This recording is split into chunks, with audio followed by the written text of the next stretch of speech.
Bismillahirrahmanirrahim. Assalamualaikum warahmatullahi wabarakatuh. Selamat pagi teman-teman semua. Hari ini kita akan melakukan presentasi teori kodifikasi yang mana bertepatan dengan hari Jumat tanggal 30 bulan 4 tahun 2021. Yang mana presentasi kali ini ada beranggotakan 4 anggota yang bernama Novalia Armalinda, terus dua identitasnya yaitu saya sendiri, ada Vira Lasmia Zahra, dan Karin Claudia Lawrence. Nah, presentasi yang kita bawakan kali ini ialah tentang kelainan sistem pencernaan janin dan neonatus P75 sampai dengan P78. Untuk slide pertama bisa dibacakan oleh Saudari Novalia Armalinda. Waktu dan tempat dipersilahkan. Ya, saya akan membacakan poin P75. Teori psikologi.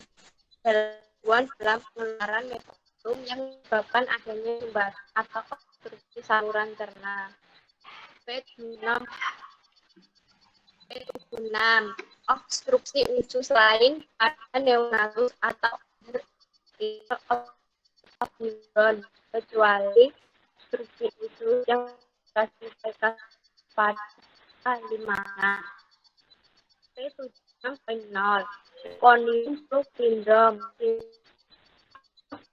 Meconium adalah suatu keadaan di bagian akibat obstruksi kolon bagian bawah rektum karena meconium keras setelah mengeluarkan tanda-tanda hilang. 76.1 neonatus sementara atau transitory illness adalah neonatus karena adanya obstruksi non-mekanik gangguan usus besar dan usus kecil kecuali penyakit Hirschsprung. Poin Q43.1.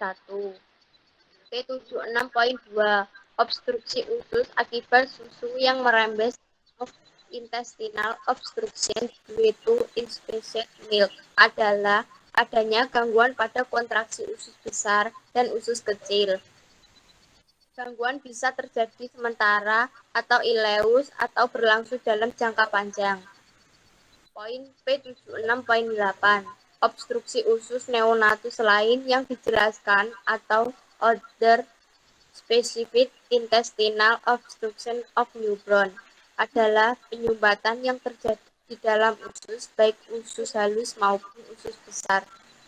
Selanjutnya akan dibacakan oleh teman saya.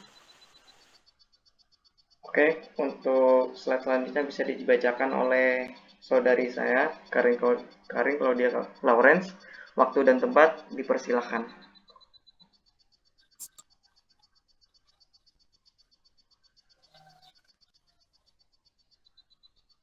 Kemudian P76.9 obstruksi usus neonatus tidak jelas atau intentional obstruction of newborn ancestry adalah penyumbatan di dalam usus yang akan membuat makanan atau cairan yang dikonsumsi tidak bisa diserap dengan baik di dalam saluran pencernaan. Kemudian P77 enterocolitis necrocans janin dan neonatus atau necrotisina. Ini merupakan peradangan yang terjadi di usus besar atau usus halus pada bayi.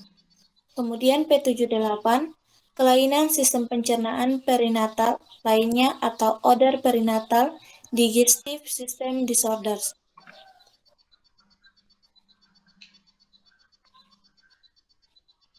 Kecuali perdarahan gastrointestinum neonatus.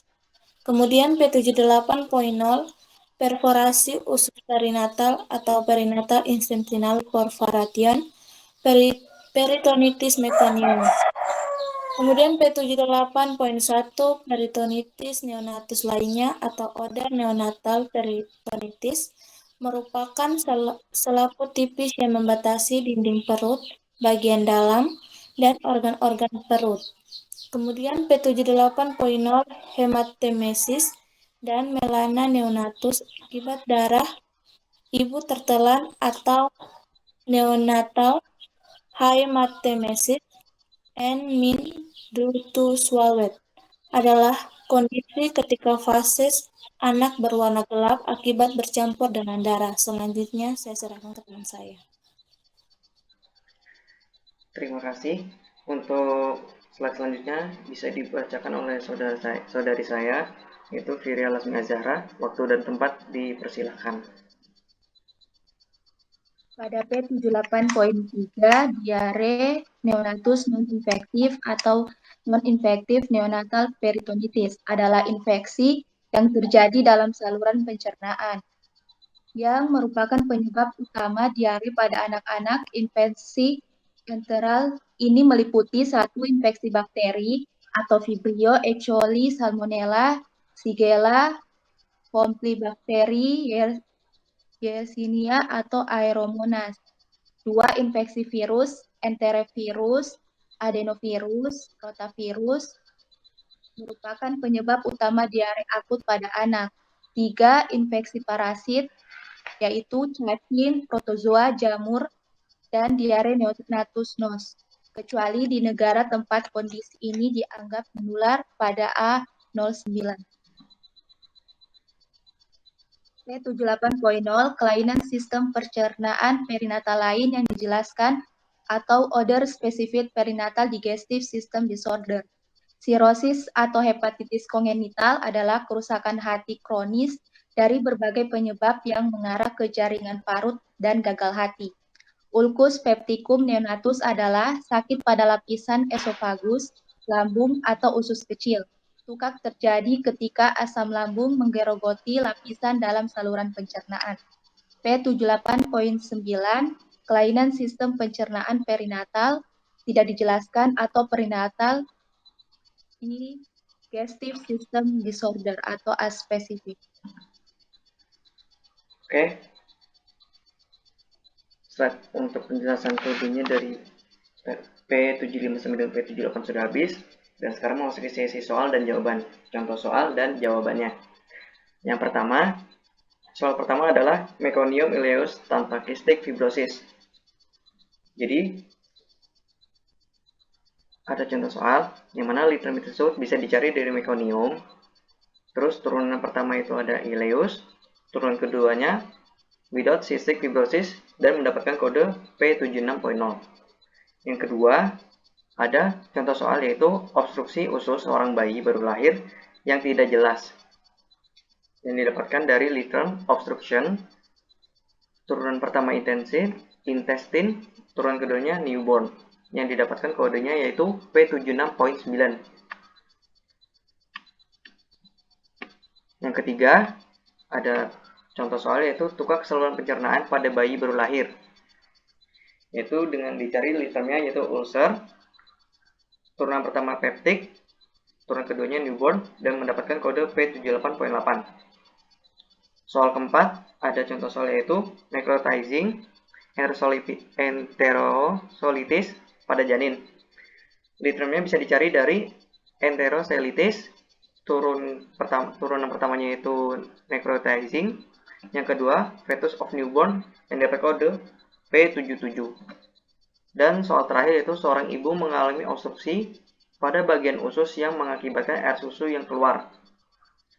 Bisa didapat dari litrum yaitu dicari obstruction, turunan pertama intestine, turunan kedua newborn, turunan ketiga duetu, turunan keempat inspected milk yang didapatkan dari kode P76.2. Mungkin sekian dari kami, kelompok 8 presentasinya. Jika ada salah kata atau salah perbuatan mohon dimaafkan. Jika ada pertanyaan bisa klik di bawah, di komentar, diketik di komentar. Jangan lupa like, subscribe, and share ke teman-teman kalian semua. Terima kasih. Wassalamualaikum warahmatullahi wabarakatuh. Selamat pagi.